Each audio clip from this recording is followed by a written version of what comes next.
Governor Lawrence, Senator Clark, your next governor, Dick Dilworth,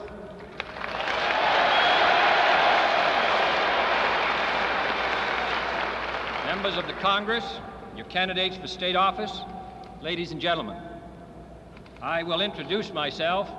I am Teddy Kennedy's brother, and I'm glad to be here tonight.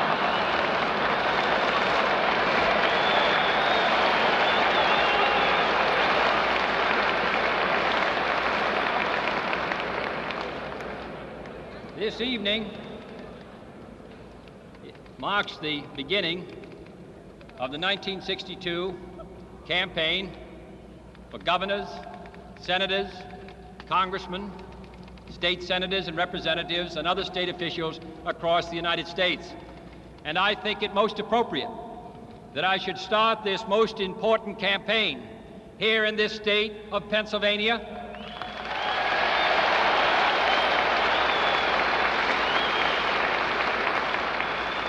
a state which made my nomination for this office possible, a state which made my election to this office possible, a state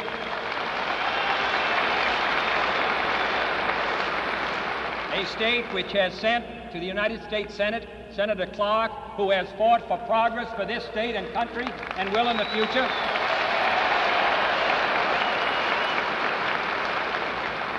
A state which has elected congressmen who on issue after issue during the last sessions of the Congress have stood up and spoken for the people, and we need them back, and we need more of them, and with your help we're going to get them.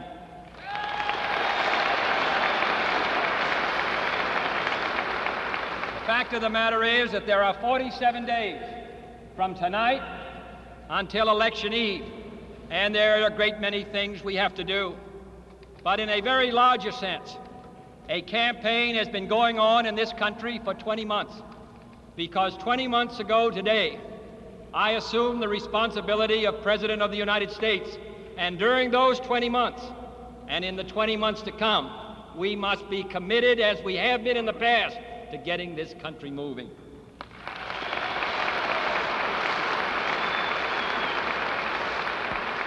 I am not on the ballot in this campaign, but as President of the United States, I have a large responsibility for the progress that this country makes.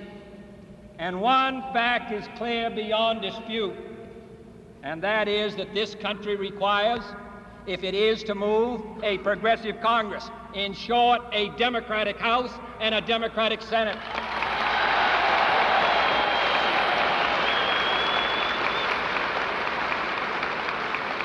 For more is at stake than what party controls the Congress and the various state governments. The American people on November 6th must choose whether this nation sails or anchors, whether we are to step up the progress that we've already made or return to drift and deadlock. I do not intend to conceal the differences between our two parties. Those differences are available for all to see.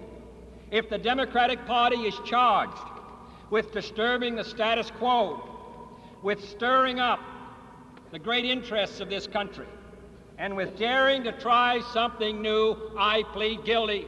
And if the Republican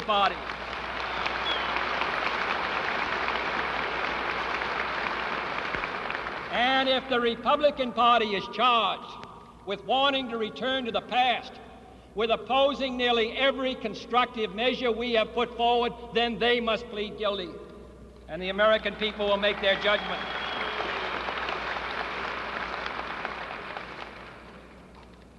It was a cold day in January when this Democratic administration took office. The nation's engine was idling. We were in our third recession in 7 years.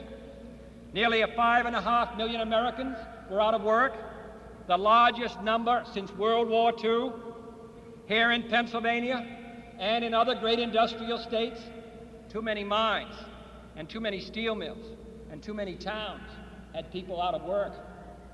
Too many cities were decaying with slums and housing and congested transit and polluted water and increasing crime and increasing delinquency. Those working men and women who were unorganized were often denied a fair wage. Those who were Negroes were often denied their constitutional rights. Those who were on welfare were denied a chance to do better. There were not enough safeguards for migrant workers, not enough homes for the elderly, not enough loans for small business. Food surpluses piled up in this very rich country of ours, while thousands of families in this state and West Virginia and other places went unassisted. Unsuspecting housewives were sold harmful or worthless drugs, and the Congress and the President had for 6 years been deadlocked in divided, divisive, do-nothing government. Around the world, the picture was dreary. Mr. Khrushchev vowed in the early days of January 1961 that he would eradicate this splinter Berlin from the heart of Europe. There was an imminent peril of a military takeover in Laos. The tide was running against us in Vietnam. There was a danger of a communist foothold in the Congo. The dark clouds were gathering in Latin America, which had been ignored for 8 years, and the communists had already taken over Cuba. There had been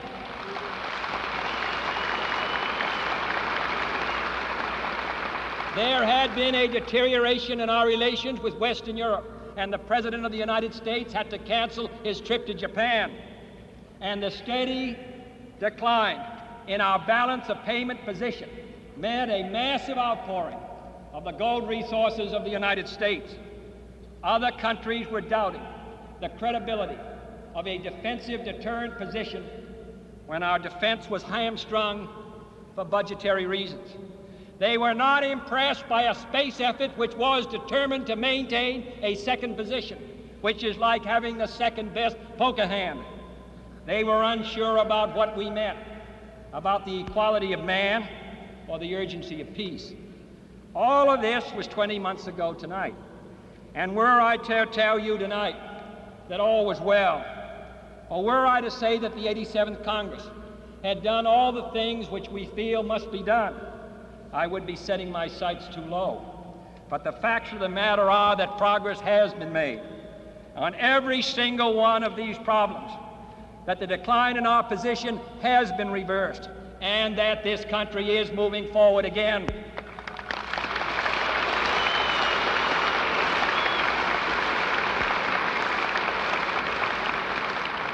At home, the gross national product, which is the measuring stick for the productivity of the United States, has risen by more than 10% since that day, by nearly $50 billion above its previous peak.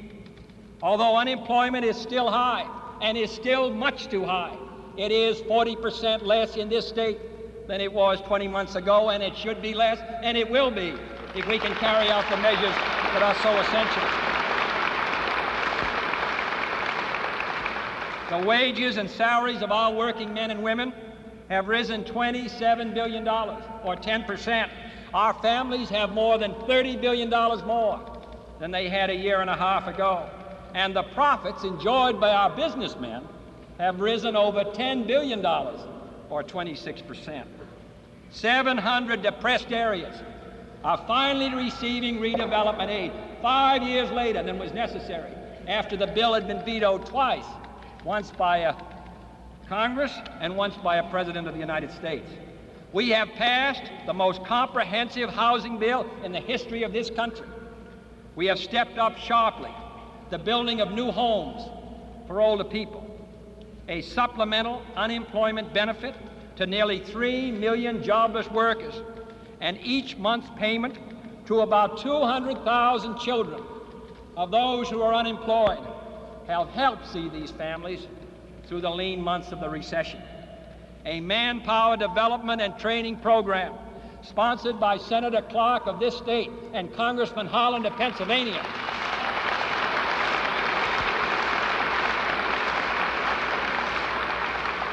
will train and retrain hundreds and thousands of workers in the next 3 years, many of them here in this state. Here in Harrisburg, for example, Men will be trained as auto mechanics and instrument men, men who could not otherwise find a job. A $900 million public works program, which Senator Clark helped to start, will soon be creating more jobs in better communities across the United States. 5,000 cities and towns now receive new help in attacking water pollution, a program which was before the Congress for a number of years, which we could not get enacted. Thousands of other communities will receive help in clearing slums and fighting juvenile delinquency and improving mass transit and building nursing homes and hospitals and highways and airports and, above all, more homes. Homes for the average family, as well as those who are well-to-do and poor, and college dormitories for those who are at school. Aid has been stepped up to nearly 3 million other aged, blind, disabled, and dependent people, and federal help has been made possible to reduce their dependency upon welfare. 500,000 men and women now find it possible to retire at age 62 instead of age 65. Railroads and bus excise taxes have been removed, and other measures have been taken which help small businessmen. No Congress in recent years has made a record of progress and compassion to match this, and only a Democratic Congress could pass these bills, for they were Democratic bills, sponsored, guided, and enacted by Democratic majorities, and in most cases against the near unanimous opposition of the Republican Party. And that's why this election is so important.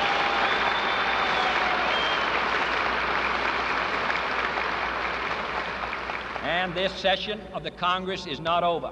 In the next 2 weeks, I expect to have on my desk a new farm bill which will cut back on our surpluses, which weigh heavily on the farmer's price and the taxpayer's pocket, a drug bill which will make it as certain as it can be that no harmful or worthless drugs are sold to the American people, a tax bill which will provide incentives for new investment in new machinery and therefore new jobs, a health bill enabling all of our school children before they go to school to become immunized against familiar and deadly diseases, every child in the United States.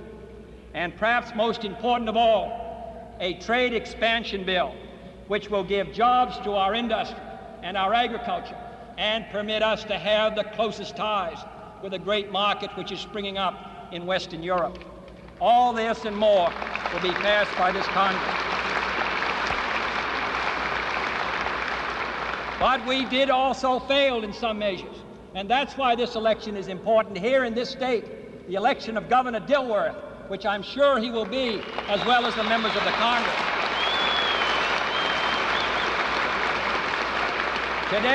Today, in the House of Representatives, we lost a bill to assist higher education, to make it possible for the 7.5 million young men and women who will apply for admission to college in 1970, twice as many as we have today, and that bill was lost by 30 votes, and 3/4 of the Republicans voted against it.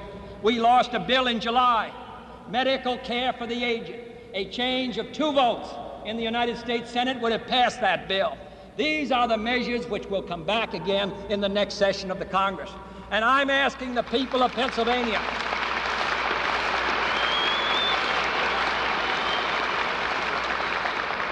I am asking the people of Pennsylvania to send us Democratic congressmen, to send us Senator Clark, to elect Governor Dilworth, to give this state and country the kind of progressive leadership it needs and deserves.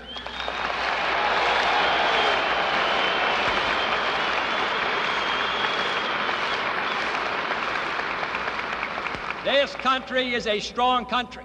In the last 16 months, the United States has increased the number of combat-ready divisions from 11 to 16. We now have 50% of the Strategic Air Force on 15-minute alert 24 hours a day. We have stepped up the production of Polaris submarines.